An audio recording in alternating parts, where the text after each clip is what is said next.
কিয়ামতের মাঠে। কিয়ামতের মাঠে কিভাবে? আমরা যখন আজানের শেষে যে দোয়া পাঠ করি, সেই দোয়ায় আমরা বলি, হে আল্লাহ, আপনি মুহাম্মদ সাল্লাল্লাহু আলাইহি ওয়াসাল্লামকে মাকাম মাহমুদ দান করুন। সেই মাকাম মাহমুদ কি? মাকাম মাহমুদ হচ্ছে কিয়ামতের মাঠে আল্লাহ সুবহানাহু তাআলা বিচারই শুরু করবেন না। বিচার যখন শুরু করবেন না, তখন কিয়ামতের মাঠের ভয়াবহতায় কাফের, মুশরিক, মুনাফিক তো বহু দূরের কথা, যারা মুমিন নেককার বান্দা তারাও বিপদগ্রস্ত অসহায় অবস্থার মধ্যে থাকবে। সেই বিপদগ্রস্ত এবং অসহায়ত্ব থেকে বাঁচার জন্য তারা নবীদের শরণাপন্ন হবে। প্রথমে আদম, তারপরে নূহ, তারপরে ইব্রাহিম, তারপরে মূসা, তারপরে ঈসা, এইভাবে যত বড় বড় নবী আছে তাদের কাছে যাবে এবং বলবে, আপনারা আজ।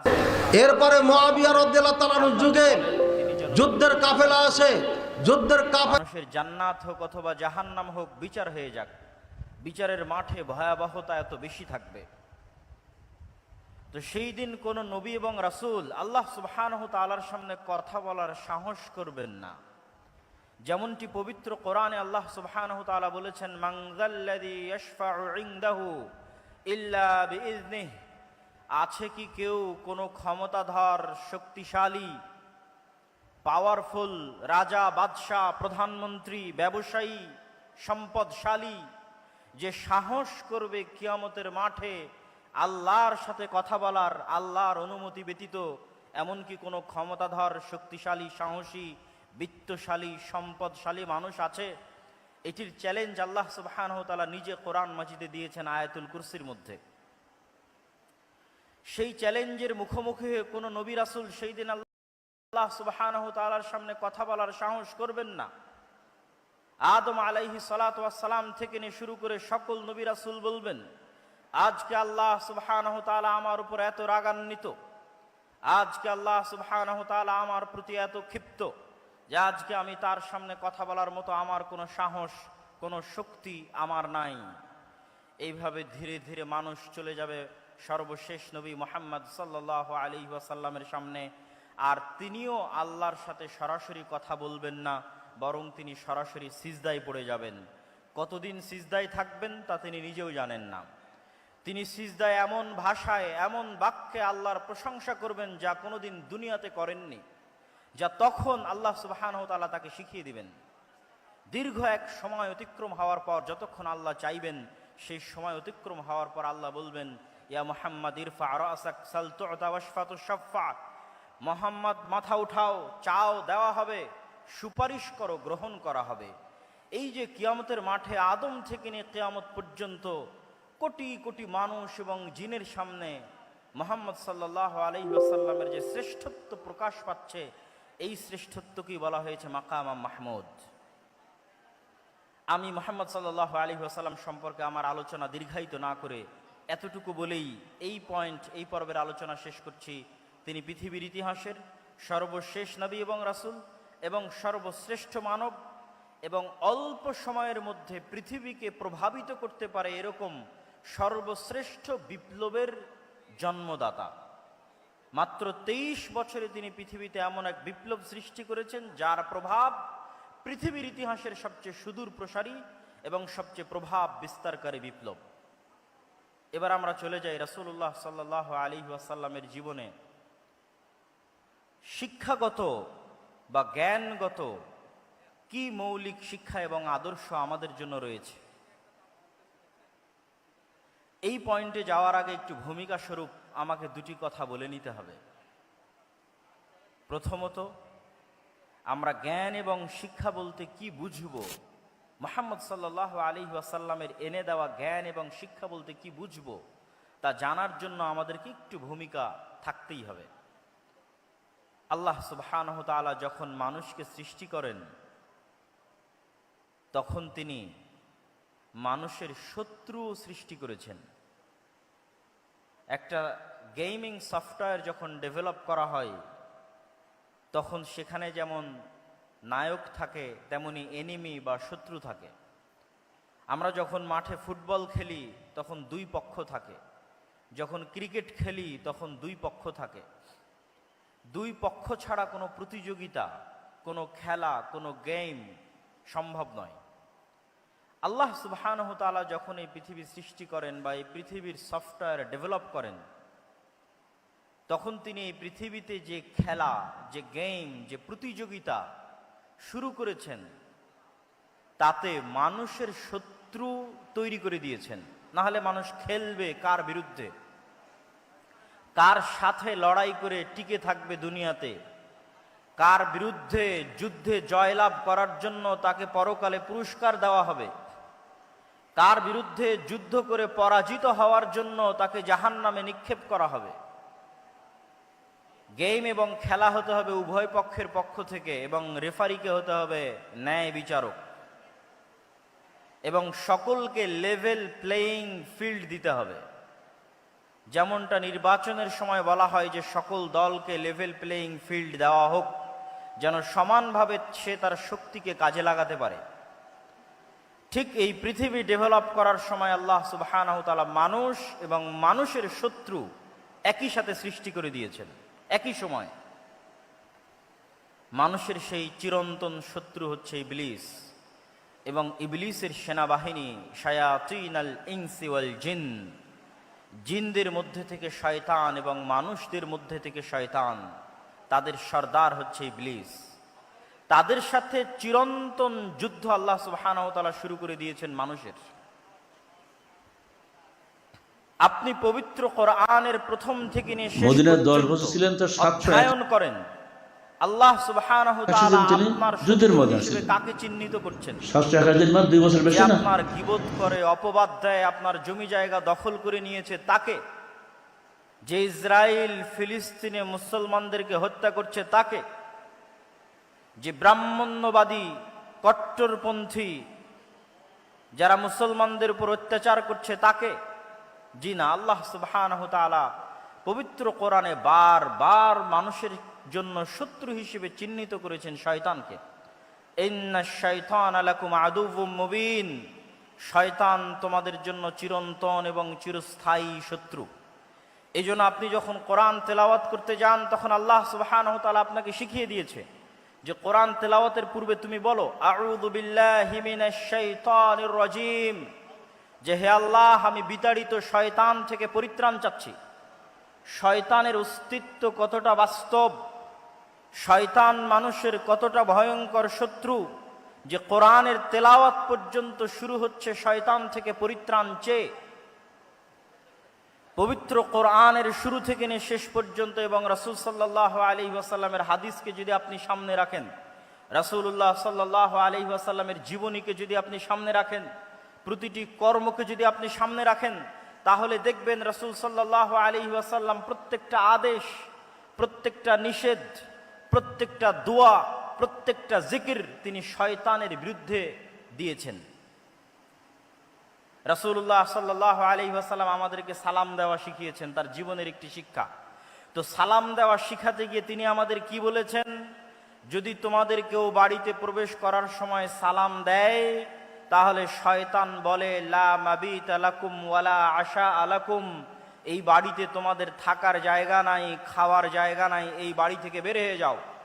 আর যখন তোমাদের কেউ রুমে, ঘরে, বাড়িতে প্রবেশ করার সময় সালাম না দেয়, তখন শয়তান বলে এই বাড়ি তোমাদের থাকার জায়গা, এই বাড়ি তোমাদের খাওয়ার জায়গা। শিখালেন সালাম আর কানেক্ট করলেন শয়তানের সাথে। রাসূলুল্লাহ সাল্লাল্লাহু আলাইহি ওয়াসাল্লাম আমাদেরকে শিখালেন খাওয়ার সময় বিসমিল্লাহ বলতে হবে, কিন্তু কানেক্ট করছেন কার সাথে? যদি তোমাদের মধ্যে কেউ খাওয়ার সময় ইদা আকালা আহাদুকুম ওয়ালাম ইয়াযকুর ইসমাল্লাহ, যদি তোমাদের কেউ খাবার গ্রহণ করে আর বিসমিল্লাহ না বলে, ইয়াকুলু মাআহু শাইতান, তাহলে শয়তান তার সাথে ওই খাদ্য গ্রহণ করে। শিখালেন বিসমিল্লাহ, কিন্তু সম্পৃক্ত করছেন শয়তানের সাথে। আপনি রাসূলুল্লাহ সাল্লাল্লাহু আলাইহি ওয়াসাল্লামের পুরো জীবনী উঠিয়ে ফেলেন, প্রত্যেকটা ধাপে, প্রত্যেকটা পদক্ষেপে, প্রত্যেকটা আদেশে শয়তান থেকে বাঁচতে, শয়তানের বিরুদ্ধে পদক্ষেপ গ্রহণ করা হয়েছে। তার মানে শয়তান অবাস্তব, অকল্পনীয় কিছু নয়। আমাদের চিরন্তন যে গেম আল্লাহ সুবহানাহু ওয়া তাআলা শুরু করে দিয়েছেন খেলা, এটি শয়তানের বিরুদ্ধে। এবং এই গেমকে, এই খেলাকে লেভেল প্লেয়িং ফিল্ড করার জন্য আল্লাহ সুবহানাহু ওয়া তাআলা মানুষের পক্ষে কিছু ঘোষণা দিয়ে রেখেছেন, শয়তানের পক্ষে কিছু ঘোষণা দিয়ে রেখেছেন। শয়তানের পক্ষে দুটি ঘোষণা। এক, ইবলিসকে পৃথিবীর সবচেয়ে ভয়ঙ্কর শক্তিশালী মেকানিজম আল্লাহ দিয়ে দিয়েছেন। আজকের এই উন্নত আধুনিক বিশ্বে মানুষ কত উন্নত, তারপরও মানুষ অন্তর থেকে অন্তরে কথা ট্রান্সফার করতে পারে না। মোবাইলের হোয়াটসঅ্যাপের মেসেজ বলেন, মেসেঞ্জারের মেসেজ বলেন, আজকে আমার আলোচনা বলেন, লাইভ ভিডিও বলেন, প্রত্যেকটাই আমাদের কান দিয়ে শুনতে হয়। আজকে যদি আমি আমার অন্তর থেকে আপনাদের অন্তরে মেসেজ ট্রান্সফার করতে পারতাম, আমাকে চিল্লিয়ে বলা লাগতো না, মেসেজে লেখা লাগতো না যেটা আপনি পড়বেন। কেন পড়ার দরকার? কেনই বা শোনার দরকার? আমাকে আল্লাহ এই মেকানিজম দিলে আমি এখানে বসে থেকে আপনাদের অন্তরে মেসেজ দিয়ে দিতাম। কিন্তু এই শক্তিশালী পাওয়ারফুল মেকানিজম আল্লাহ কাকে দিয়েছেন?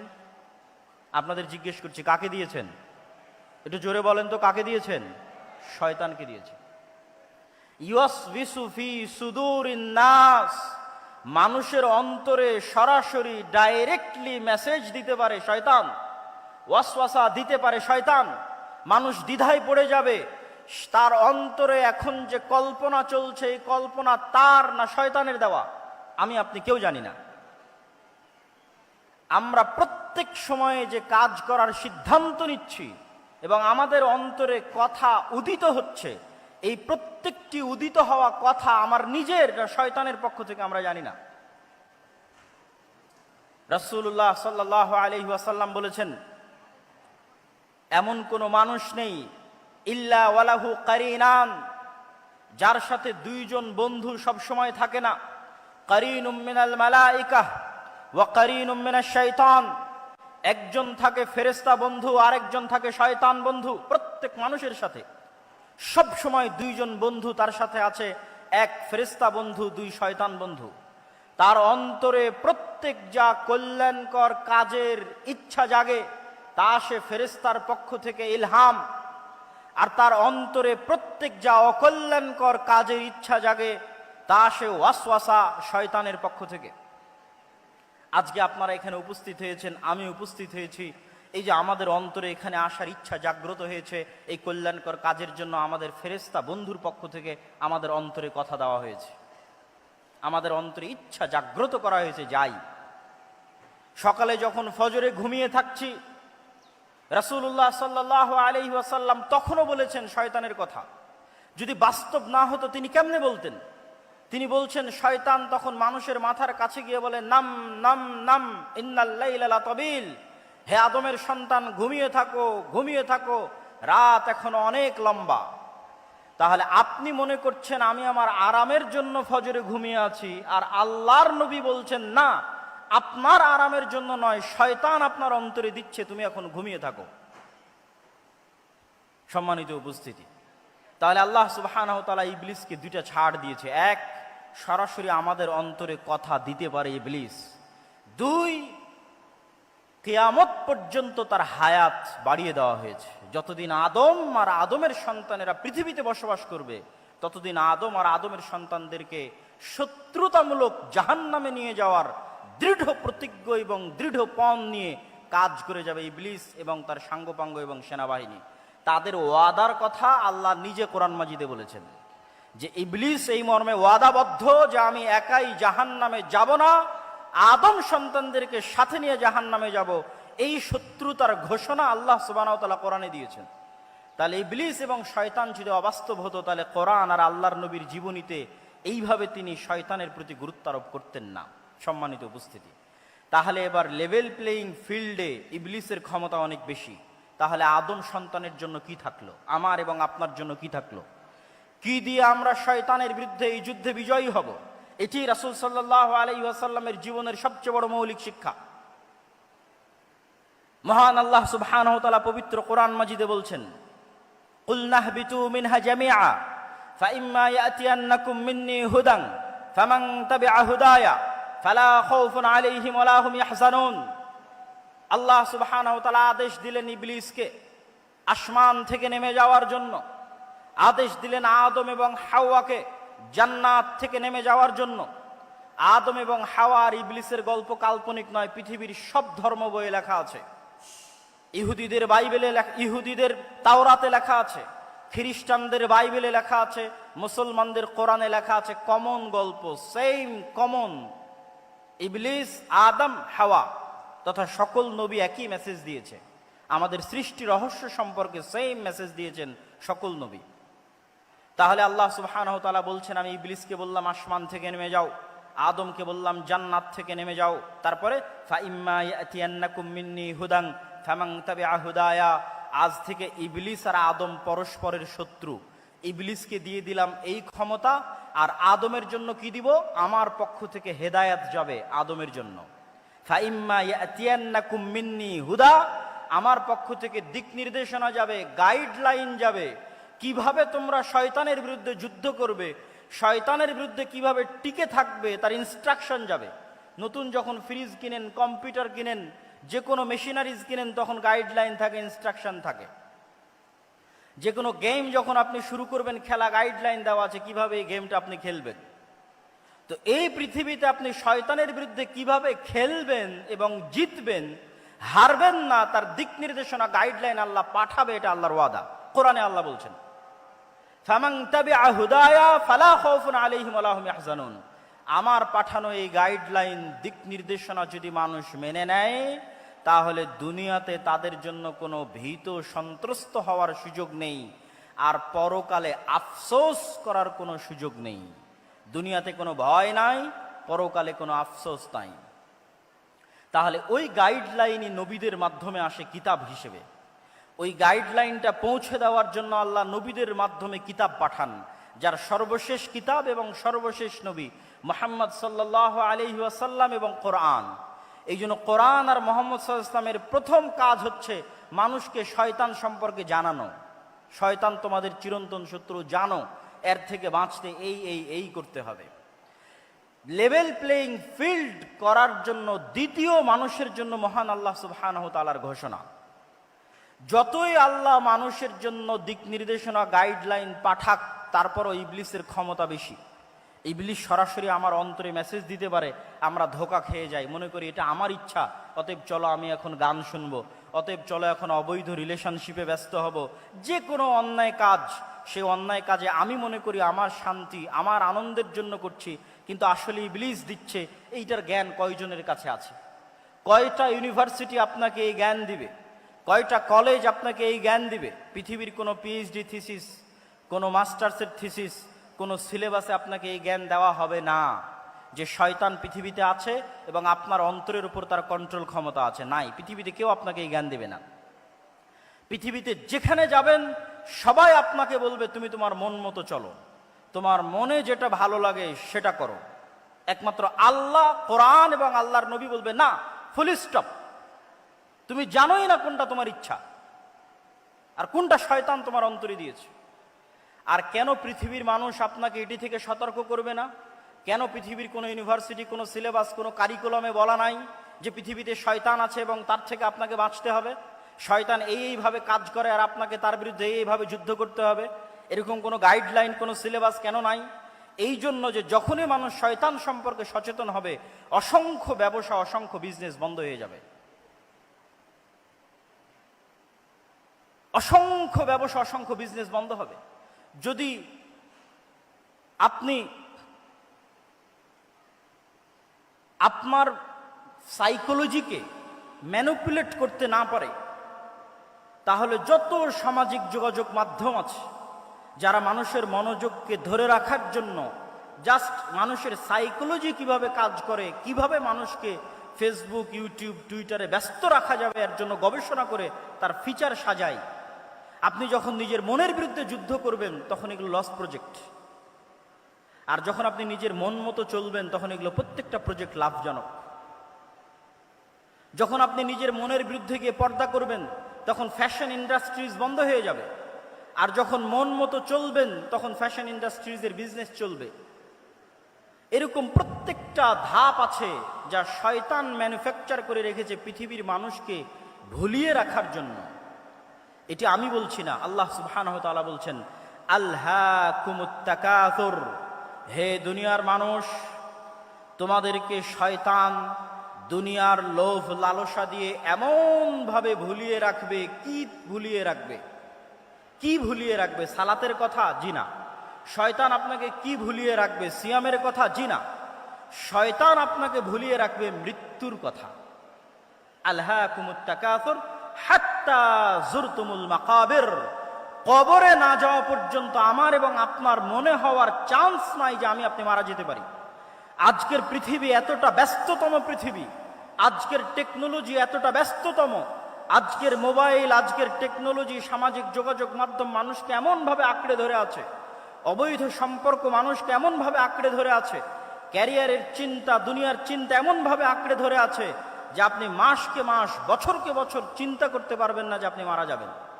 হাত্তা যুরতুমুল মাকাবির, আর এটাই শয়তানের টার্গেট, যেন আপনি কোনোদিন ভুলেও স্মরণ না হয় যে আপনি মারা যাবেন। কেন, যখনই স্মরণ হবে আপনি মারা যাবেন, তখনই আপনার মধ্যে অস্থিতিশীলতা কাজ করবে, আপনি শান্তি খুঁজবেন। তখনই তো আপনাকে কোরআন বলবে তোমার চিরন্তন শত্রু হচ্ছে শয়তান। সম্মানিত উপস্থিতি, তাহলে কি আলোচনা করছিলাম? যতই আল্লাহ সুবহানাহু ওয়া তাআলা আমাদের জন্য গাইডলাইন দিক, তারপরেও পাওয়ারফুল ইবলিস আমার অন্তরে মেসেজ দেওয়ার জন্য। তাহলে আমার জন্য ছাড় কোথায়, অফার কোথায়? আল্লাহ সুবহানাহু ওয়া তাআলা এবার আমাদের জন্য ছাড় এবং অফারের ঘোষণা দিচ্ছেন। এটা হচ্ছে ইসলামের আরেকটি বড় মৌলিক মূলনীতি। সেটি কি? শয়তান মানুষকে গাইডলাইন থাকার পরেও ওয়াসওয়াসা দেওয়ার মাধ্যমে পথভ্রষ্ট করত যত গুনাহ করাবে, যত গুনাহ করাবে, যত ভয়ঙ্কর থেকে ভয়ঙ্কর গুনাহ হোক না কেন, শিরকের মতো গুনাহ হোক, হত্যার মতো গুনাহ হোক, জেনা ব্যভিচারের মতো গুনাহ হোক, যত বেশি পরিমাণে গুনাহ হোক না কেন, আসমান জমিন ভর্তি গুনাহ হোক না কেন, আল্লাহ সুবহানাহু ওয়া তাআলার পক্ষ থেকে মানুষের জন্য অফার শয়তানের বিরুদ্ধে যাওয়ার জন্য, শয়তানকে পরাজিত করার জন্য। যে এত বিশাল লম্বা গুনাহের পরেও মানুষ যদি অনুসূচিত হয়ে আল্লাহ সুবহানাহু ওয়া তাআলাকে বলে, হে আল্লাহ আমার ভুল হয়ে গেছে, আপনি আমাকে ক্ষমা করে দিন, তাহলে মানুষের কে গুনাহ করার জন্য শয়তান যা চেষ্টা করেছে, যা পরিশ্রম করেছে, সকল চেষ্টা, সকল পরিশ্রমকে পণ্ড করে দিয়ে আল্লাহ সুবহানাহু ওয়া তাআলা মানুষকে ক্ষমা করে দিবেন। বলেন আল্লাহু আকবার। এই একটা অফার দিয়ে মানুষ জান্নাতে চলে যাবে, কিন্তু মানুষকে ক্ষমা তো চাইতে হবে। ইসলামে এমন কোনো গুনাহ নাই যেই গুনাহের ক্ষমার রাস্তা আল্লাহ সুবহানাহু ওয়া তাআলা দেননি। ইসলামে ক্ষমার অযোগ্য কোনো অপরাধ নাই। হ্যাঁ, তবে শ্বাস থাকা পর্যন্ত। আপনি মৃত্যুবরণ করলেন কিয়ামতের মাঠে, তখন শুধু একটা গুনাহ ক্ষমা হবে না, সেটা শিরক। যা আমি আসব, যে ইসলামের সবচেয়ে বড় মৌলিক শিক্ষার একটি হচ্ছে তাওহীদ এবং শিরক না করা। আসবো ইনশাআল্লাহ ধীরে ধীরে। তাহলে জীবদ্দশায় যতক্ষণ নিঃশ্বাস আছে ততক্ষণ এমন কোনো অপরাধ নাই যেই অপরাধ ক্ষমার অযোগ্য আল্লাহর দরবারে। প্রত্যেকটা অপরাধ ক্ষমার যোগ্য হতে মানুষকে ক্ষমা চাইতে হবে। যদি মানুষের সাথে সম্পৃক্ত অপরাধ হয় তো মানুষের কাছে ক্ষমা চাইবে। যদি মানুষের হক মেরে নেওয়া সংক্রান্ত অপরাধ হয় তো মানুষের হক আদায় করে দিবে। যদি আল্লাহর সাথে সম্পৃক্ত গুনাহ হয় তো আল্লাহর কাছে ক্ষমা চেয়ে নিবে। এই ক্ষমা চাওয়ার মাধ্যমে সেই ইবলিসকে পরাজিত করবে। কিন্তু ইবলিস আপনার অন্তরে ভয় দিবে। ইবলিসের একটা বড় বিজনেস হচ্ছে মানুষকে দারিদ্রতার ভয় দেখায়, মানুষকে নিরাশা করে। লা তাকনাতু মির রাহমাতিল্লাহ। ইবলিস আপনাকে ভয় দেখাবে, আপনি অনেক বড় গুনাহগার, আপনি ক্ষমা চাইতে পারেন না, আল্লাহর দরজা আপনার জন্য বন্ধ হয়ে গেছে, আপনার অন্তরে হতাশা সৃষ্টি করবে। এটাই শয়তানের বিরুদ্ধে যুদ্ধ, যে ইসলামে কোনো হতাশা নাই। আপনি গুনাহগার যত বড়ই হন না কেন, আল্লাহ সুবহানাহু ওয়া তাআলার কাছে ক্ষমা চাইলে আল্লাহ ক্ষমা করে দিবে। এবং ইসলামে দারিদ্রতারও কোনো ভয় নাই। সেই পয়েন্টগুলো তো আমি আসবো ইনশাআল্লাহ। তাহলে শয়তানের এই আলোচনা থেকে এতটুকু কি পরিষ্কার হলো যে নবী এবং রাসূলকে পাঠানো হয়েছে, কোরআনকে পাঠানো হয়েছে মানুষকে একটা গাইডলাইন দেওয়ার জন্য, শয়তানের বিরুদ্ধে যুদ্ধ করার জন্য। কিন্তু এই জ্ঞান, এই যে গাইডলাইনের যে জ্ঞান, শয়তানের অস্তিত্বের যে জ্ঞান, এই জ্ঞানগুলো একসময় পৃথিবী থেকে উঠে যাবে এবং মানুষ পশুতে পরিণত হয়ে যাবে। রাসূলুল্লাহ সাল্লাল্লাহু আলাইহি ওয়াসাল্লাম বলছেন, ইন্নাল্লাহা লা ইয়াকবিদুল ইলমা ইনতিজাআন ইয়ানতাজিউহু মিনাল ইবাদ ওয়ালাকিন ইয়াকবিদুল ইলমা বিকবদিল উলামা। আল্লাহ সুবহানাহু ওয়া তাআলা জ্ঞানকে ছিনিয়ে নেন না, আল্লাহ সুবহানাহু ওয়া তাআলা জ্ঞানকে ছিনিয়ে নেন না, বরং আল্লাহ সুবহানাহু ওয়া তাআলা জ্ঞানকে উঠিয়ে নেন আলেমদের মৃত্যুর মাধ্যমে। জ্ঞান উঠে যাবে। রাসূলুল্লাহ সাল্লাল্লাহু আলাইহি ওয়াসাল্লাম আর এক হাদিসে বলেছেন, ইউরফাউল ইলম ওয়া ইউনজালুল জাহল। জ্ঞান উঠে যাবে, মূর্খতা বর্ষণ করা হবে পৃথিবীতে, মূর্খতা বৃষ্টির মতো বর্ষিত হবে, আর জ্ঞান উঠে যাবে। আজকে যেহেতু আমাকে ইসলামের জ্ঞান কেন্দ্রিক মূলনীতি আলোচনা করতে বলা হয়েছে, তাহলে আপনাদের কাছে আমার প্রশ্ন, আমরা তো দিন দিন জ্ঞানের জগতে, ঊর্ধ্ব জগতে এগিয়ে যাচ্ছি, জ্ঞান এবং বিজ্ঞানের শীর্ষে আরোহণ করছি। সেখানে আল্লাহর নবী বলছেন জ্ঞান উঠে যাবে এবং মূর্খতা বর্ষিত হবে। তাহলে আমি এবং আপনি জানি না যে প্রকৃত জ্ঞান কোনটা, যেই জ্ঞান আমাদের ইউনিভার্সিটি, আমাদের কলেজের সিলেবাসের মধ্যেই নাই। সেই জ্ঞানের আলোচনায় আজকে আমরা করছি। এই জ্ঞানটা উঠে যাবে।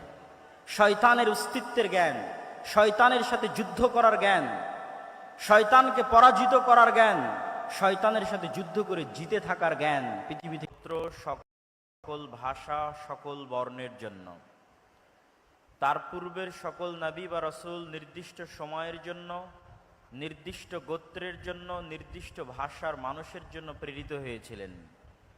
কিন্তু তিনি এগুলোর ঊর্ধ্বে উঠে সার্বজনীন এবং সর্বকালীন এবং সর্বশেষ নবী এবং রাসূল হিসেবে প্রেরিত হয়েছেন সাল্লাল্লাহু আলাইহি ওয়াসাল্লাম। মহান আল্লাহ সুবহানাহু তাআলা যত নবী রাসূল পৃথিবীতে পাঠিয়েছেন, তাদের মধ্যে যে 25 জনের নাম মহান আল্লাহ কোরআনে আল্লাহ সুবহানাহু তাআলা উল্লেখ করেছেন, তাদের মধ্যে উলুল আজম, সর্বশ্রেষ্ঠ যে 5 জনকে আল্লাহ সুবহানাহু তাআলা দৃঢ় প্রতিজ্ঞ রাসূল হিসেবে উল্লেখ করেছেন, নূহ, ইব্রাহিম, মূসা, ঈসা, মুহাম্মদ, সর্বশ্রেষ্ঠ যে 5 জনকে আল্লাহ সুবহানাহু তাআলা উলুল আজম হিসেবে উল্লেখ করেছেন, তাদের মধ্যেও সর্বশ্রেষ্ঠ হচ্ছেন আমাদের নবী মুহাম্মদ সাল্লাল্লাহু আলাইহি ওয়াসাল্লাম। আর তার শ্রেষ্ঠত্বের মাপকাঠি প্রকাশিত হবে, তার শ্রেষ্ঠত্বের মানদণ্ড প্রকাশিত হবে কিয়ামতের মাঠে। কিয়ামতের মাঠে কিভাবে? আমরা যখন আজানের শেষে যে দোয়া পাঠ করি, সেই দোয়ায় আমরা বলি, হে আল্লাহ, আপনি মুহাম্মদ সাল্লাল্লাহু আলাইহি ওয়াসাল্লামকে মাকাম মাহমুদ দান করুন। সেই মাকাম মাহমুদ কি?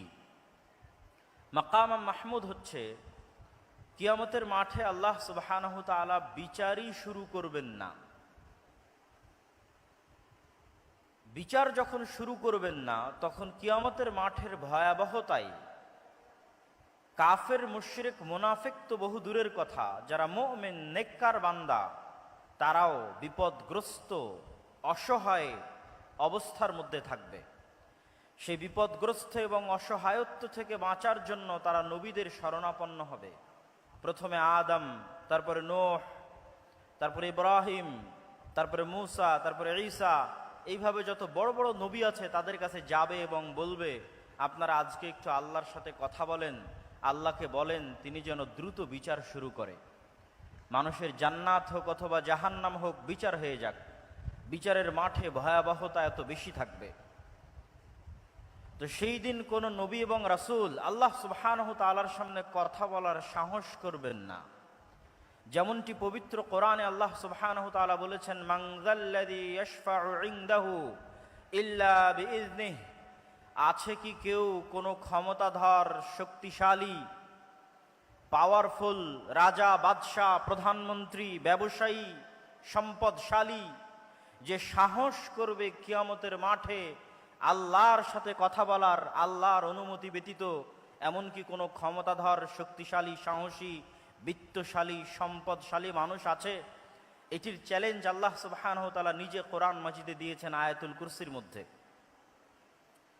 সেই চ্যালেঞ্জের মুখোমুখি হয়ে কোনো নবী রাসূল সেই দিন আল্লাহ সুবহানাহু তাআলার সামনে কথা বলার সাহস করবেন না।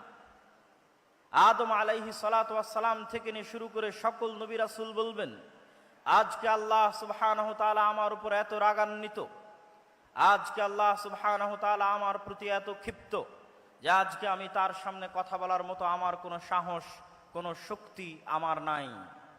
এইভাবে ধীরে ধীরে মানুষ চলে যাবে সর্বশেষ নবী মুহাম্মদ সাল্লাল্লাহু আলাইহি ওয়াসাল্লামের সামনে, আর তিনিও আল্লাহর সাথে সরাসরি কথা বলবেন না, বরং তিনি সরাসরি সিজদায় পড়ে যাবেন।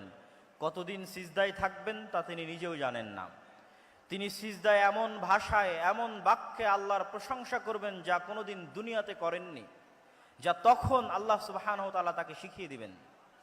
দীর্ঘ এক সময় অতিক্রম হওয়ার পর, যতক্ষণ আল্লাহ চাইবেন সেই সময় অতিক্রম হওয়ার পর আল্লাহ বলবেন, ইয়া মুহাম্মদ ইরফা রাসাক সাল তু'তা ওয়াশফা তুশফা, মুহাম্মদ মাথা উঠাও, চাও দেওয়া হবে, সুপারিশ করো গ্রহণ করা হবে। এই যে কিয়ামতের মাঠে আদম থেকে নিয়ে কিয়ামত পর্যন্ত কোটি কোটি মানুষ এবং জিনের সামনে মুহাম্মদ সাল্লাল্লাহু আলাইহি ওয়াসাল্লামের যে শ্রেষ্ঠত্ব প্রকাশ পাচ্ছে, এই শ্রেষ্ঠত্বকেই বলা হয়েছে মাকাম মাহমুদ। আমি মুহাম্মদ সাল্লাল্লাহু আলাইহি ওয়াসাল্লাম সম্পর্কে আমার আলোচনা দীর্ঘায়িত না করে এতটুকু বলেই এই পর্বের আলোচনা শেষ করছি।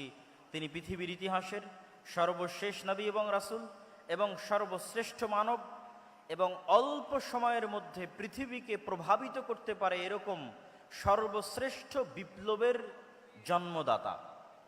মাত্র 23 বছরে তিনি পৃথিবীতে এমন এক বিপ্লব সৃষ্টি করেছেন যার প্রভাব পৃথিবীর ইতিহাসের সবচেয়ে সুদূর প্রসারী এবং সবচেয়ে প্রভাব বিস্তারকারী বিপ্লব। এবার আমরা চলে যাই রাসূলুল্লাহ সাল্লাল্লাহু আলাইহি ওয়াসাল্লামের জীবনে শিক্ষাগত বা জ্ঞানগত কি মৌলিক শিক্ষা এবং আদর্শ আমাদের জন্য রয়েছে। এই পয়েন্টে যাওয়ার আগে একটু ভূমিকা স্বরূপ আমাকে দুটি কথা বলে নিতে হবে। প্রথমত, আমরা জ্ঞান এবং শিক্ষা বলতে কি বুঝব, মুহাম্মদ সাল্লাল্লাহু আলাইহি ওয়াসাল্লামের এনে দেওয়া জ্ঞান এবং শিক্ষা বলতে কি বুঝব, তা জানার জন্য আমাদেরকে একটু ভূমিকা থাকতেই হবে। আল্লাহ সুবহানাহু ওয়া তাআলা যখন মানুষকে সৃষ্টি করেন, তখন তিনি মানুষের শত্রু সৃষ্টি করেছেন। একটা গেমিং সফটওয়্যার যখন ডেভেলপ করা হয়, তখন সেখানে যেমন নায়ক থাকে তেমনি এনিমি বা শত্রু থাকে। আমরা যখন মাঠে ফুটবল খেলি তখন দুই পক্ষ থাকে, যখন ক্রিকেট খেলি তখন দুই পক্ষ থাকে। দুই পক্ষ ছাড়া কোনো প্রতিযোগিতা, কোনো খেলা, কোনো গেম সম্ভব নয়। আল্লাহ সুবহানাহু ওয়া তাআলা যখন এই পৃথিবী সৃষ্টি করেন বা এই পৃথিবীর সফটওয়্যার ডেভেলপ করেন, তখন তিনি এই পৃথিবীতে যে খেলা, যে গেম, যে প্রতিযোগিতা শুরু করেছেন, তাতে মানুষের শত্রু তৈরি করে দিয়েছেন।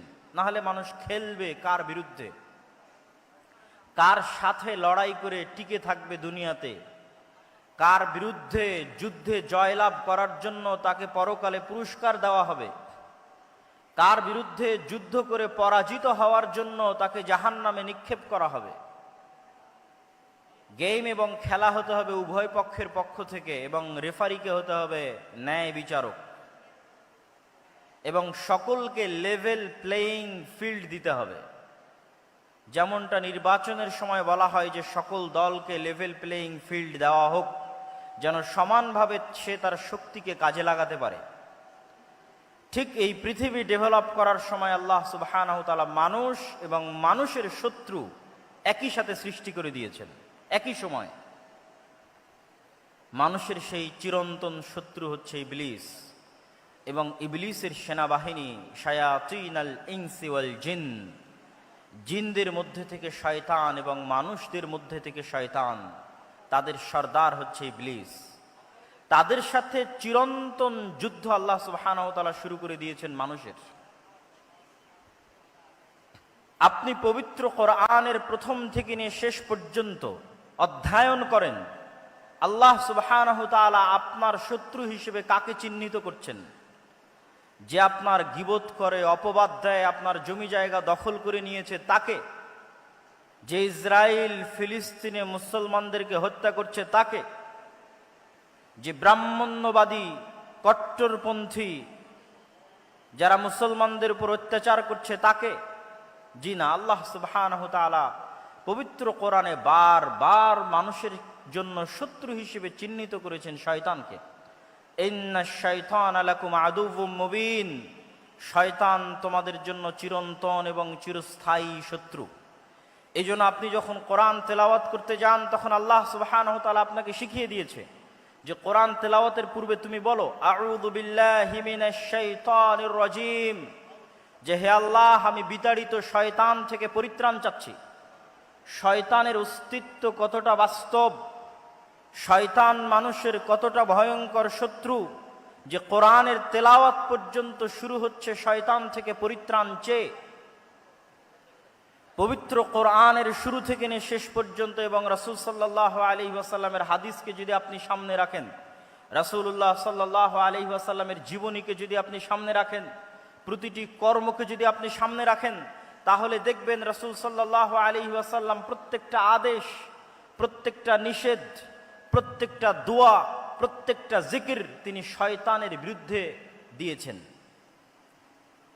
রাসূলুল্লাহ সাল্লাল্লাহু আলাইহি ওয়াসাল্লাম আমাদেরকে সালাম দেওয়া শিখিয়েছেন, তার জীবনের একটি শিক্ষা। তো সালাম দেওয়া শিখাতে গিয়ে তিনি আমাদের কি বলেছেন?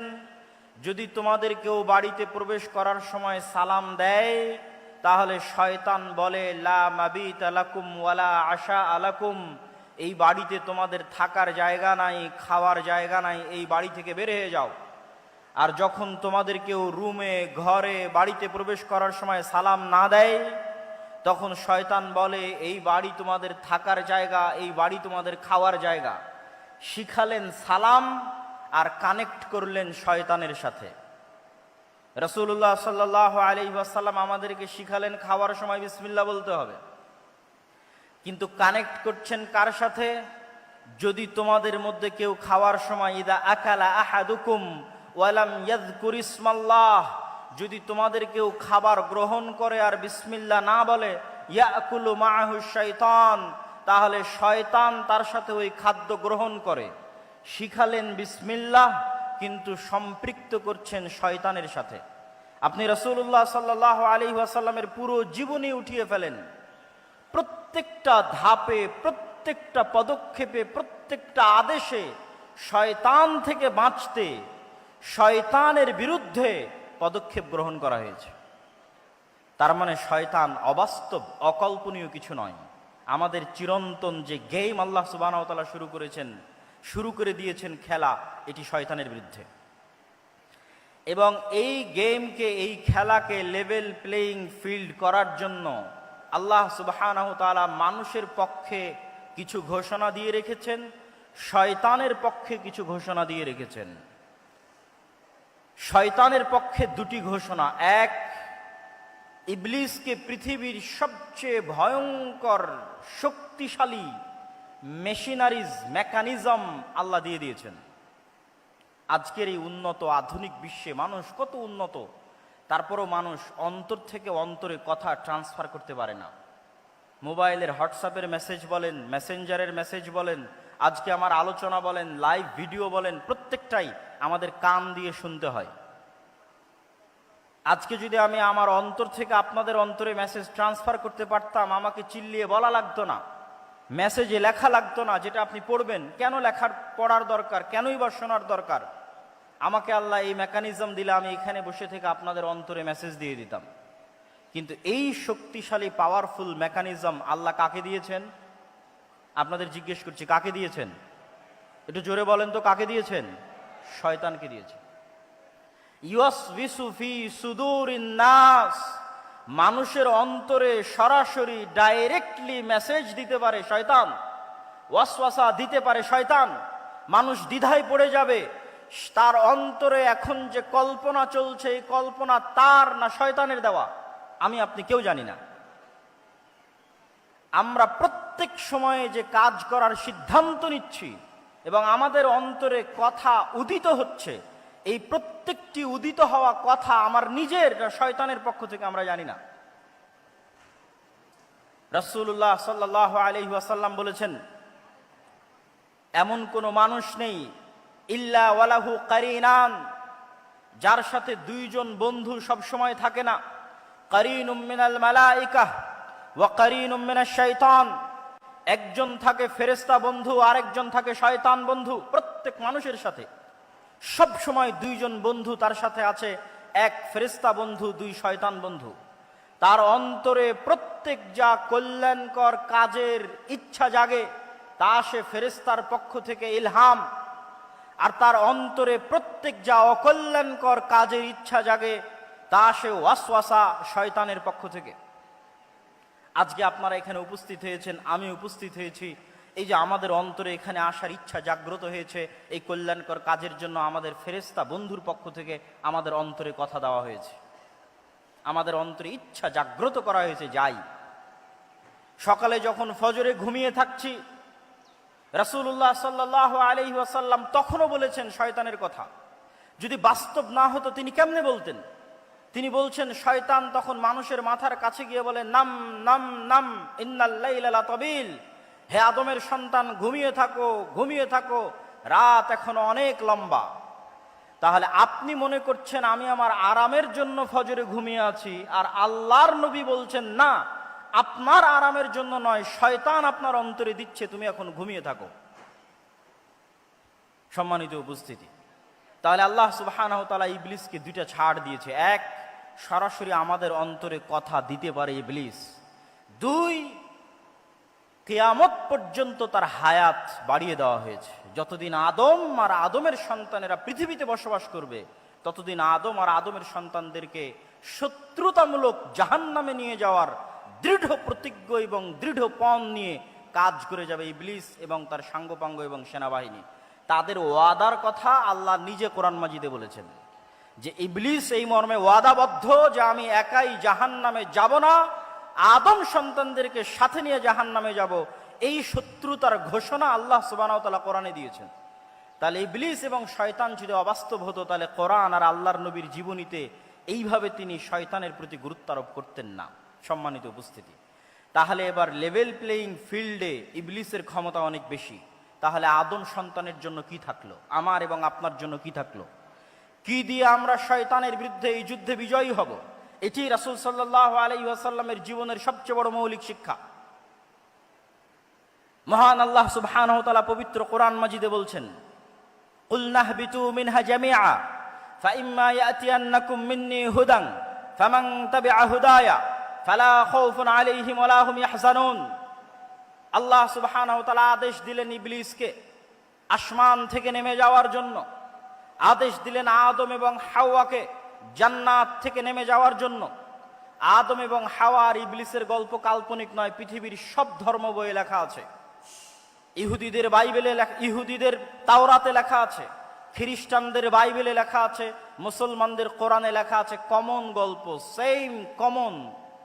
ইবলিস, আদম, হাওয়া তথা সকল নবী একই মেসেজ দিয়েছে।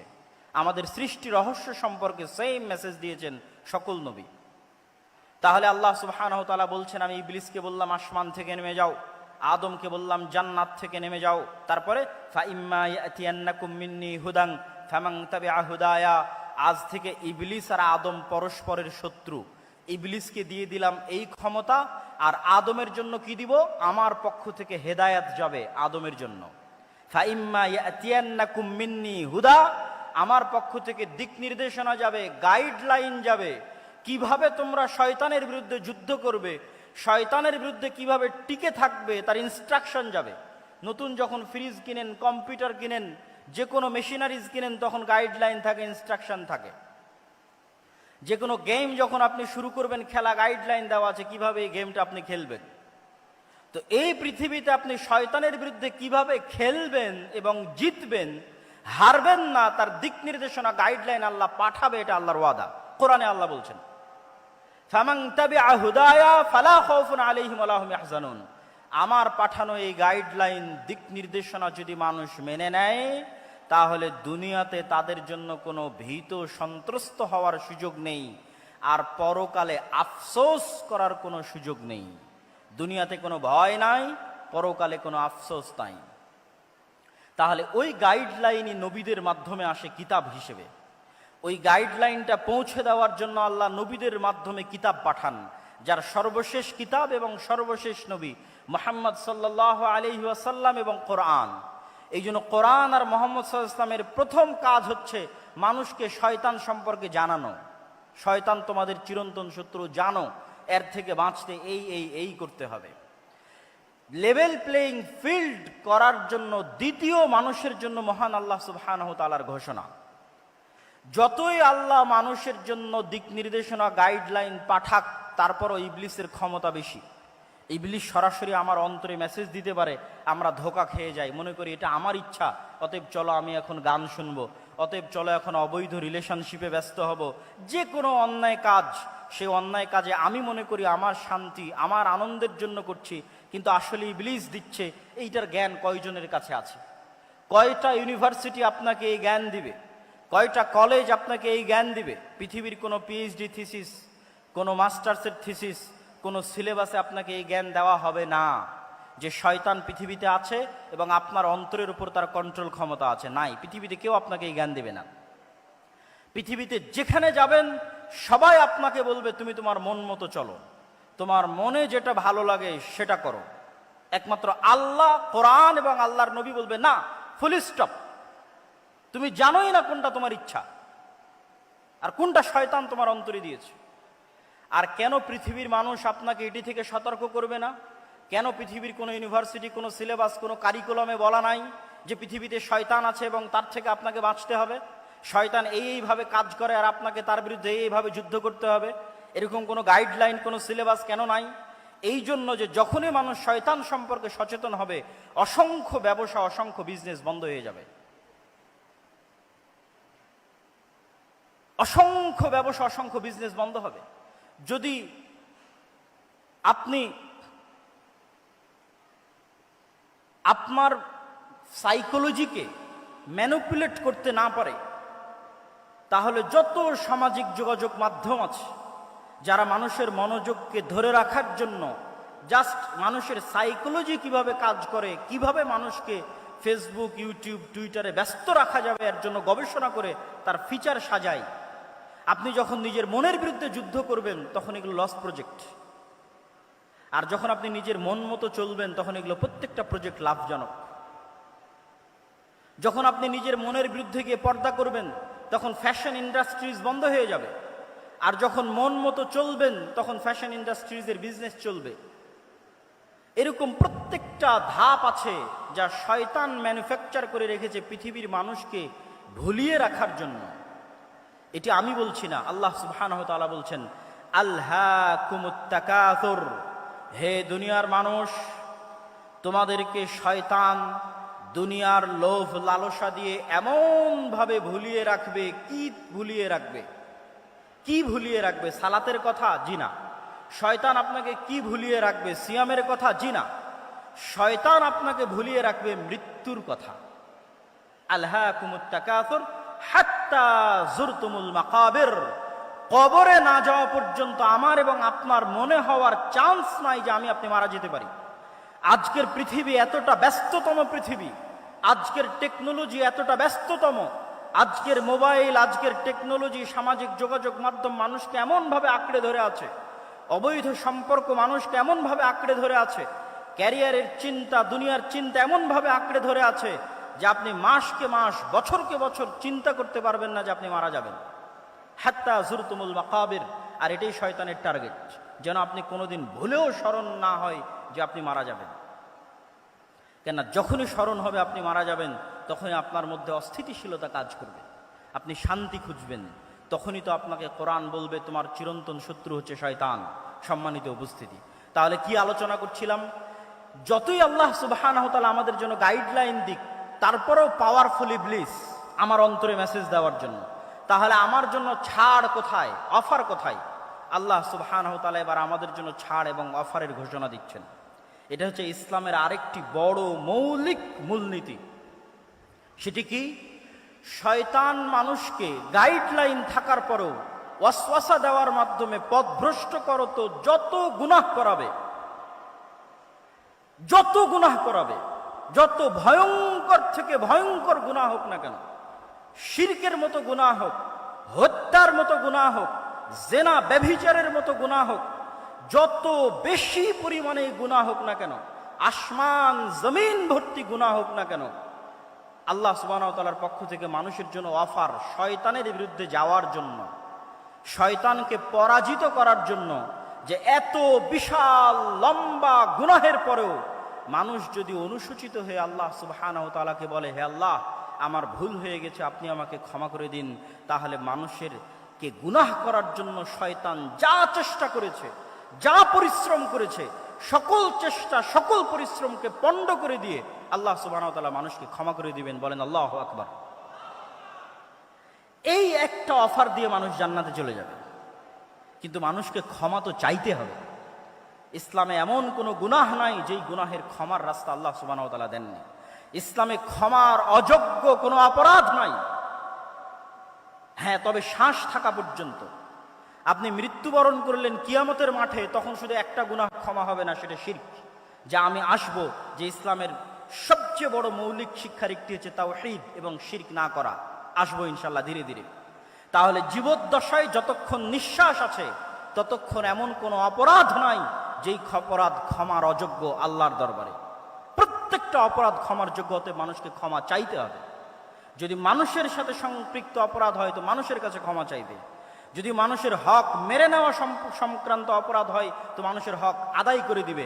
যদি আল্লাহর সাথে সম্পৃক্ত গুনাহ হয় তো আল্লাহর কাছে ক্ষমা চেয়ে নিবে।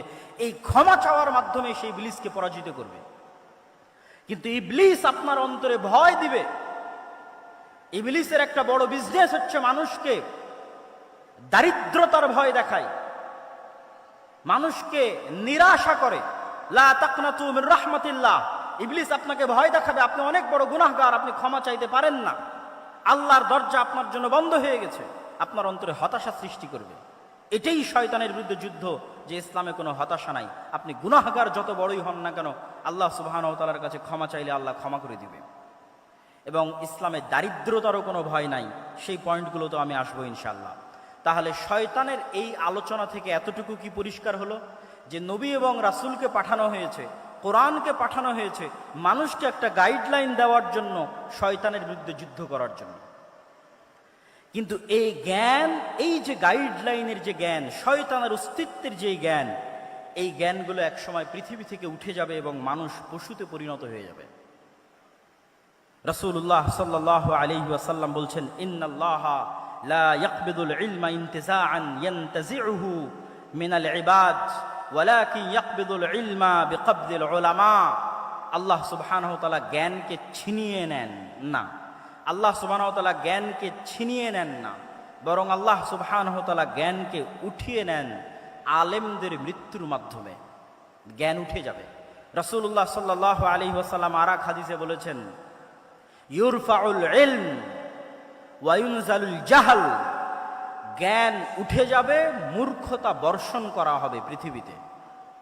মূর্খতা বৃষ্টির মতো বর্ষিত হবে আর জ্ঞান উঠে যাবে। আজকে যেহেতু আমাকে ইসলামের জ্ঞান কেন্দ্রিক মূলনীতি আলোচনা করতে বলা হয়েছে, তাহলে আপনাদের কাছে আমার প্রশ্ন, আমরা তো দিন দিন জ্ঞানের জগতে, ঊর্ধ্ব জগতে এগিয়ে যাচ্ছি, জ্ঞান এবং বিজ্ঞানের শীর্ষে আরোহণ করছি। সেখানে আল্লাহর নবী বলছেন জ্ঞান উঠে যাবে এবং মূর্খতা বর্ষিত হবে। তাহলে আমি এবং আপনি জানি না যে প্রকৃত জ্ঞান কোনটা, যেই জ্ঞান আমাদের ইউনিভার্সিটি, আমাদের কলেজের সিলেবাসের মধ্যেই নাই। সেই জ্ঞানের আলোচনায় আজকে আমরা করছি। এই জ্ঞানটা উঠে যাবে। শয়তানের অস্তিত্বের জ্ঞান, শয়তানের সাথে যুদ্ধ করার জ্ঞান, শয়তানকে পরাজিত করার জ্ঞান, শয়তানের সাথে যুদ্ধ করে জিতে থাকার জ্ঞান পৃথিবী থেকে উঠে যাবে। তখন মানুষ ধীরে ধীরে পশুতে পরিণত হবে। আমরা এবং আপনারা স্বাভাবিক মানবিকতা বোধ হারিয়ে পশুতে পরিণত হব।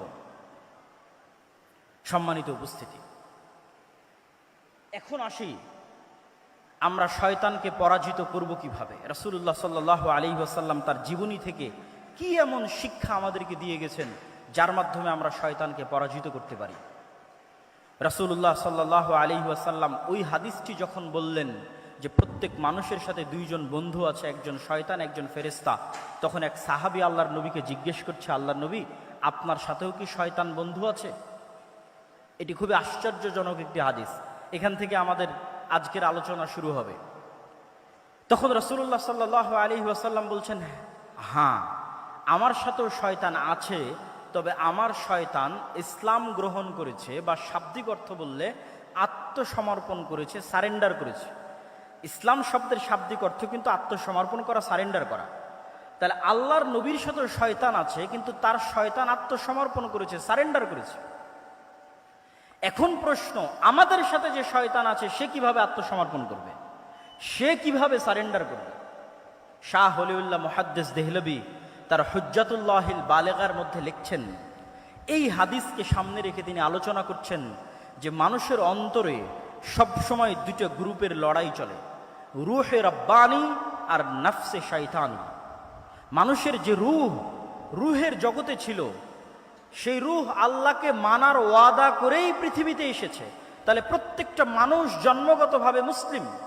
আর এক হাদিসে রাসূল সাল্লাল্লাহু আলাইহি ওয়াসাল্লাম স্পষ্ট করেছেন যে প্রত্যেক মানুষ জন্মগতভাবে মুসলিম।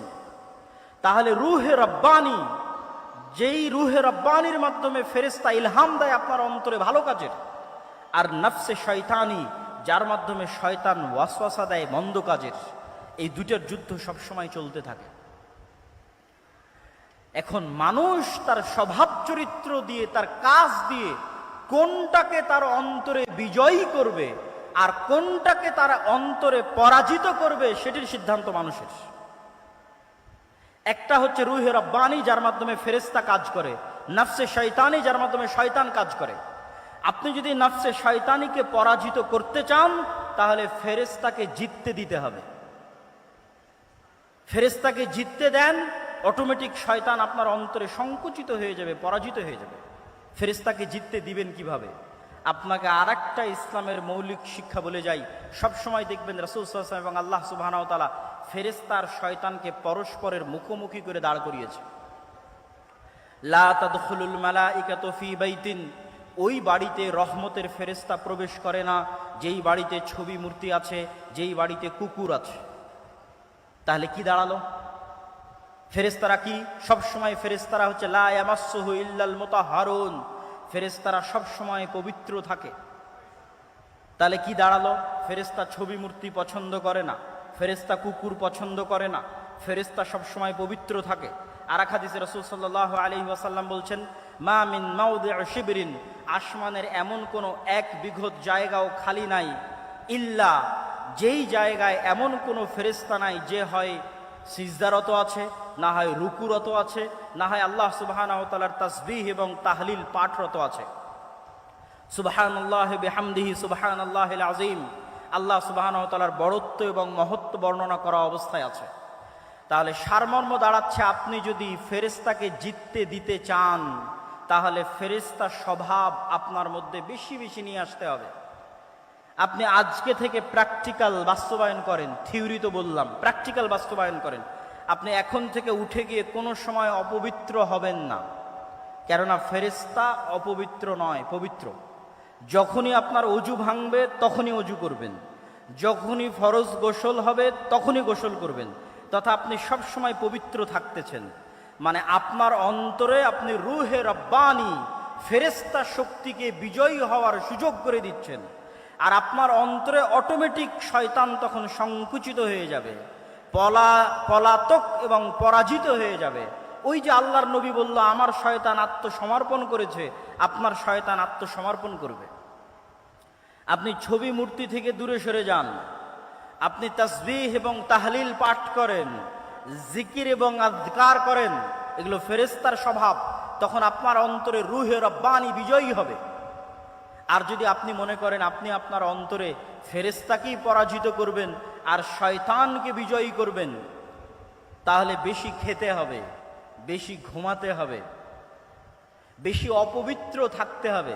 এই জন্য যারা শয়তানের গোলাম হয়, যারা শয়তানের দাস হয়, প্রকৃত অর্থে যারা শয়তানের ইবাদত করে, তাদের ইনস্ট্রাকশনের মধ্যে দেওয়া থাকে তাকে অপবিত্র থাকতে হবে। টানা 40 দিন গোসল অজু কিছুই করা যাবে না।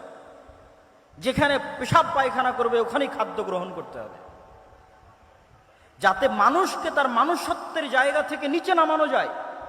মানুষকে আল্লাহ সর্বশ্রেষ্ঠ সৃষ্টি হিসেবে সৃষ্টি করেছে। মানুষকে তার মনুষ্যত্বের জায়গা থেকে নিচে নামানোর জন্যই LGBTQ, ফেরাউন মানুষত্বের জায়গা থেকে নিচে নামেনি কেন? ফেরাউন পুরুষ ছিল, অহংকারের কারণে কাফের হয়ে গেছে, কিন্তু আর মনুষ্যত্বের জায়গা থেকে নিচে নামেনি। নমরুদ কাফের ছিল, মুশরিক ছিল। আবু জাহাল, আবু লাহাব কাফের মুশরিক ছিল, কিন্তু মানুষ ছিল। মানুষত্বের জায়গা থেকে, পৌরুষত্বের জায়গা থেকে নিচে নামেনি। কিন্তু শয়তান আমাকে এবং আপনাকে চায়, বর্তমান পৃথিবী চায়, বর্তমান পৃথিবীর গ্লোবাল সিস্টেম চায় যে মানুষ তো শয়তানের শিক্ষা, শয়তান সম্পর্কে জানুক, এটা তো বহু দূরের কথা। মানুষ যেন শয়তানের গোলাম হতে হতে তার স্বাভাবিক যে চাল চরিত্র আছে সেটি থেকেও যেন নিচে নেমে যায়। এই জন্য আপনাকে যেমন অপবিত্র থাকার প্রতি শয়তান উৎসাহিত করবে, ঠিক তেমনি আপনি পুরুষ আছেন অথচ আপনাকে কল্পনা করতে বলা হবে যেন আপনি নারীর মতো কল্পনা করেন। এটি আপনাকে স্বাভাবিক মানুষ থেকে নিচে নামিয়ে দিবে, ফেরাউনের চেয়ে জঘন্য করে দিবে, আবু লাহাব আবু জাহালের চেয়ে জঘন্য করে দিবে। তখন আপনি শয়তানের পরিপূর্ণরূপে গোলাম হয়ে যাবেন। সম্মানিত উপস্থিতি, তাহলে আমরা আলোচনা করছিলাম যে রাসূলুল্লাহ সাল্লাল্লাহু আলাইহি ওয়াসাল্লাম আমাদেরকে শয়তান থেকে বাঁচার জন্য কি করতে হবে? আমার অন্তরে, আমিও পারবো আমার অন্তরে নফসে শয়তানিকে আত্মসমর্পণ করাতে, আমার রুহে রব্বানি ফেরেশতা স্বভাবের সামনে। আর আমি যদি চাই আমি শয়তানকেও বিজয়ী করতে পারবো আমার অন্তরে, তখন আমি পরিপূর্ণরূপে শয়তানের গোলাম হয়ে যাব। ইসলামের শিক্ষার সারমর্ম এটি যে আপনাকে শয়তানের বিরুদ্ধে যুদ্ধ করতে হবে। এবং শয়তানের বিরুদ্ধে যুদ্ধ করতে গিয়ে ইসলামের মৌলিক শিক্ষাগুলোর যদি আমি সারমর্ম করি, তার একটি বড় শিক্ষা হচ্ছে তাওহীদ, আরেকটি বড় শিক্ষা হচ্ছে সালাত। তাওহীদ এবং সালাত কিভাবে শয়তানের বিরুদ্ধে যুদ্ধ করে আপনাকে আমি দেখাই। তাওহীদ হচ্ছে ইসলামের মৌলিক বিশ্বাস, যা প্রচার করতে পৃথিবীতে সব নবী রাসূল এসেছে, যা প্রচার করতে কোরআন এসেছে, যা প্রচার করতে মুহাম্মদ সাল্লাল্লাহু আলাইহি ওয়াসাল্লাম এসেছেন। সেটি কি? আমার এবং আপনার অন্তরে এককভাবে, অদ্বিতীয়ভাবে শুধুমাত্র একটি সত্তারই জায়গা হবে, তিনি হচ্ছেন আল্লাহ সুবহানাহু ওয়া তাআলা। তিনি রব হিসেবে একক, ইলাহ হিসেবে একক এবং অদ্বিতীয়, নাম এবং গুণাবলিতে একক এবং অদ্বিতীয়। রব হিসেবে একক এবং অদ্বিতীয় পৃথিবীর সবাই মানে, ইহুদি, খ্রিস্টান, বৌদ্ধ, হিন্দু সবাই আল্লাহকে রব হিসেবে একক এবং অদ্বিতীয় মানে যে আল্লাহ সৃষ্টিকর্তা, আল্লাহ সুবহানাহু ওয়া তাআলা বৃষ্টি বর্ষণকারী, আল্লাহ সুবহানাহু ওয়া তাআলা পাহাড় নদী নালার প্রবাহিতকারী, স্থাপনকারী, আমার আপনার সৃষ্টিকারী সবাই মানে। কিন্তু আল্লাহ সুবহানাহু ওয়া তাআলাকে ইলাহ হিসেবে একক এবং অদ্বিতীয় কেউ মানে না, মুসলমানও মানে না। বহু মুসলিম আল্লাহকে রব হিসেবে একক এবং অদ্বিতীয় স্বীকার করলেও ইলাহ হিসেবে মানে না। ইলাহ মানে আপনার অন্তরের ভক্তি এবং শ্রদ্ধা, যতটুকু আপনার ভক্তি এবং শ্রদ্ধা আপনি করতে পারেন তার পুরোটাই, অন্য কাউকে দেওয়া বহু দূরের কথা, যতটুকু ভক্তি শ্রদ্ধা আছে ততটুকু আল্লাহ সুবহানাহু ওয়া তাআলার সামনে সমর্পণ করতে হবে। যতটুকু চাওয়ার আছে ততটুকু আল্লাহ সুবহানাহু ওয়া তাআলার সামনে চাইতে হবে। আপনি যদি আপনার অন্তরে আল্লাহর অস্তিত্ব ব্যতীত আর কোনো কিছুকে, ইট পাথরের কোনো খাম্বার সম্মানও যদি আপনার অন্তরে থাকে, ইট পাথরের তৈরি কোনো খাম্বার সম্মানও যদি আপনার অন্তরে থাকে, তাহলে আপনি আল্লাহর সামনে, আল্লাহর উলুহিয়াতের সামনে পরিপূর্ণ আত্মসমর্পণ করছেন না। সামগ্রিক বিধানদাতা হিসেবে আল্লাহ সুবহানাহু ওয়া তাআলার সামনে যদি আপনার আত্মসমর্পণ না থাকে,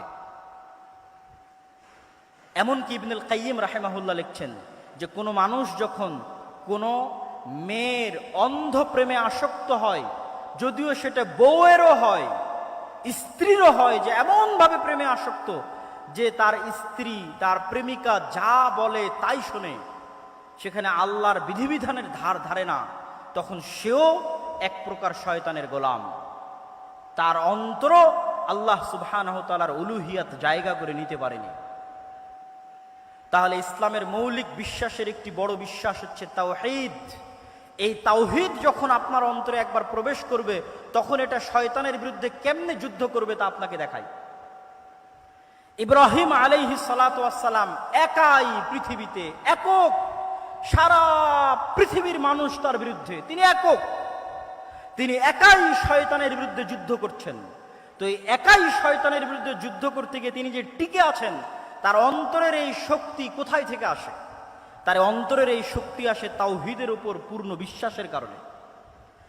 যেই মুমিন 100-তে 100 শতভাগ তাওহীদে বিশ্বাসী, সে পারমাণবিক বোমার চাইতেও শক্তিশালী। ইব্রাহিমের মতো, ইব্রাহিমকে আগুনে নিক্ষেপ করে দেওয়া হয়েছে, কিন্তু তার বিশ্বাস থেকে তিনি টলেননি। তার কনফিডেন্স লেভেল কোন পর্যায়ের থাকতে পারে, আত্মবিশ্বাস কোন শীর্ষ চূড়ায় থাকতে পারে যে তাকে আগুনে নিক্ষেপ করলেও তিনি টলেননি। আমাদেরকে কি করা হয়? তাওহীদের প্রতি বিশ্বাস দুর্বল করো তো আমাদেরকে হেজিটেশনে ফেলে দেওয়া হয়, দ্বিধায় ফেলে দেওয়া হয়। নতুন প্রজন্ম দিন মানতে পারে না কেন?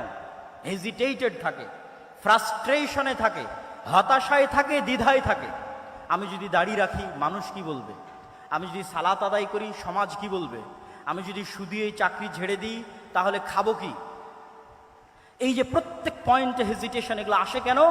তাওহীদের প্রতি বিশ্বাস দুর্বল থাকার কারণে। তাওহীদের জ্ঞান যার মধ্যে আছে, যে আল্লাহর একত্ববাদ এবং অদ্বিতীয়ত্ব সম্পর্কে পরিপূর্ণ জ্ঞান অর্জন করেছে, তার অন্তর শয়তানের বিরুদ্ধে সবচেয়ে বেশি শক্তিশালীভাবে যুদ্ধ করতে পারবে। তার অন্তর সবচেয়ে কনফিডেন্ট থাকবে তার দ্বীনের উপর, তার বিশ্বাসের উপর। আজকের পৃথিবীতে ইহুদিরা ভ্রান্তির উপরও আমাদের চাইতে বেশি কনফিডেন্ট, ভ্রান্তির উপরেও আমাদের চাইতে বেশি কনফিডেন্ট। আর আমরা মুসলিমরা, আমাদের কনফিডেন্স নাই, কনফিডেন্স হারিয়ে ফেলেছি। দীর্ঘ 190 বছরের কলোনিয়াল সিস্টেমে তাদের গোলামির কারণে আমাদের রক্তের মধ্যে এমনভাবে গোলামি প্রবেশ করেছে যে আমরা কখনো স্বাধীনভাবে চিন্তা করতে পারি না, নিজের দ্বীনের উপর পূর্ণ আস্থা এবং পূর্ণ বিশ্বাস কনফিডেন্টলি স্থাপন করতে পারি না, কেননা আমাদের মধ্যে তাওহীদের জ্ঞান নাই। 2 নাম্বার, সালাত কিভাবে আপনাকে শয়তানের বিরুদ্ধে যুদ্ধ করায়? আপনি তো ইসলামের সারমর্ম দেখলেনই যে এই অন্তরকে কন্ট্রোল করতে পারতে হবে। তো অন্তরকে কন্ট্রোল করার জন্য শুধু বিরত থাকার মাধ্যমে